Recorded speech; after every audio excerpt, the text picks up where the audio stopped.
So I applied for 47 grants before I won one.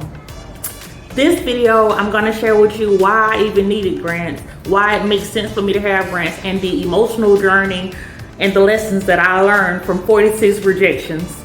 As some of you may know or may not know, I am building an inventory management software. So grants make sense for me and to me because I wanted to I'm bootstrapping. I don't have any investors. I don't have any family members that are giving me money. I'm not working a typical 9 to 5. So I am putting in funds coming straight from me or finding resources to help me fund this God idea. Okay, so grants for me, I thought because I am a veteran, I'm applying to veteran programs, I have a solid business plan, it should be easy, right? The first 10 rejections, I felt confused. I felt like, at first I thought I was doing a good job. I even posted some of my pitches online that were video pitches. I submitted to one grant that was for $100,000, and I just knew that I had got it. I had got it in the bag. I thought that my video pitch was so good. In addition to my application pitch, that video generated a lot of comments, and a lot of people was telling me how great I did, but I didn't win that grant. So I was confused about what I needed to do going forward. But then I also got rejected for 9 more grants. What I ended up doing through that journey was I reached out to somebody. Some of the things that I did, I reached out to somebody that had previously won grants to see what they did to help them. I went on ChatGPT, but I'm probably sure a lot of people were going on Chat to see what to do, and I still kept getting a lot of rejections. So I was confused. Rejection 11 through 25, I started doubting if my idea was even a valuable idea or a valuable or viable idea, if maybe there was too many ideas like this or products already on the line, in the product line, in the market.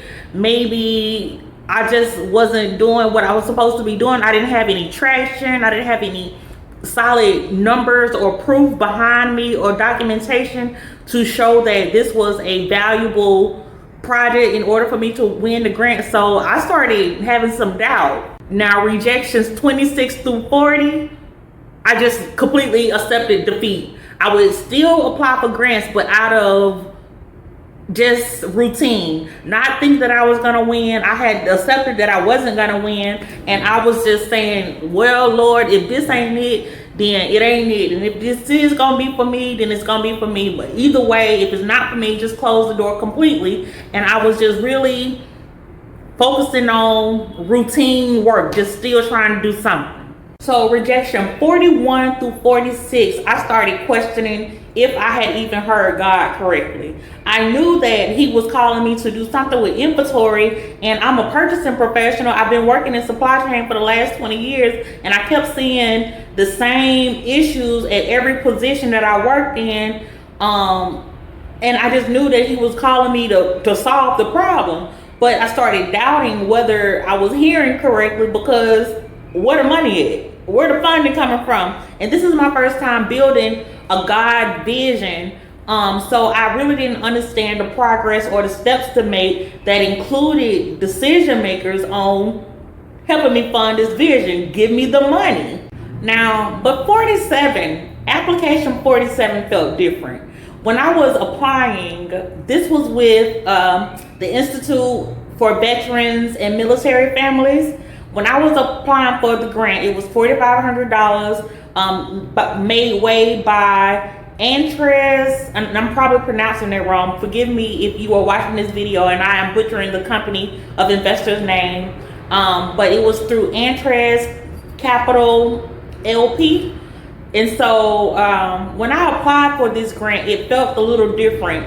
I didn't feel off or like I was doing routinely obligated tasks that were meaningless. It felt like I was clear and concise with my words and my pitch.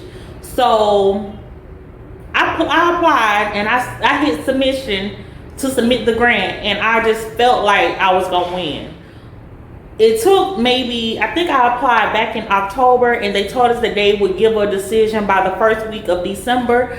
So December 1st came, and then we got an email saying that they had to push back the decision, so we would know later. And so I was like, like I was ready to hear something.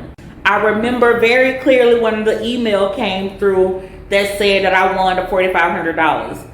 I actually scanned through the email. I skipped the first few paragraphs looking for the paragraph that said, "Thank you for your submission. Unfortunately," that's what I was looking for, but I never found the unfortunately. It came to, "We are happy to notify you that you are a recipient of the grant." And so I remember I was like, what? And I was so happy that I wanted to find somebody to tell. But in this season, I was learning that I couldn't share every single win with every single person or every single detail, because not everybody be happy for your success or your wins. And so the only person, and the first person that I told at the time, was my spiritual father, Apostle Ron Tolliver. And I shared the news and the letter with him. And then the other person, the secondary person that I told, was the program administrator of the EBV program, who was also an employee of Syracuse University. So I told her and him, and I was just ecstatic.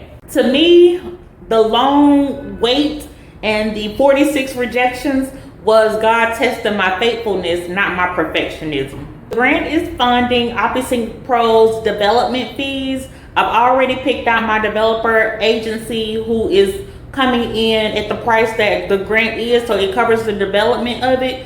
And what it meant to me, not only did the dollar value matter, but it also meant that my idea was validated, that I had some momentum, that I could keep pushing forward. It served a purpose of more than the dollar amount. There are 4 lessons that I learned from those 46 rejections, and I'm going to give you the 4.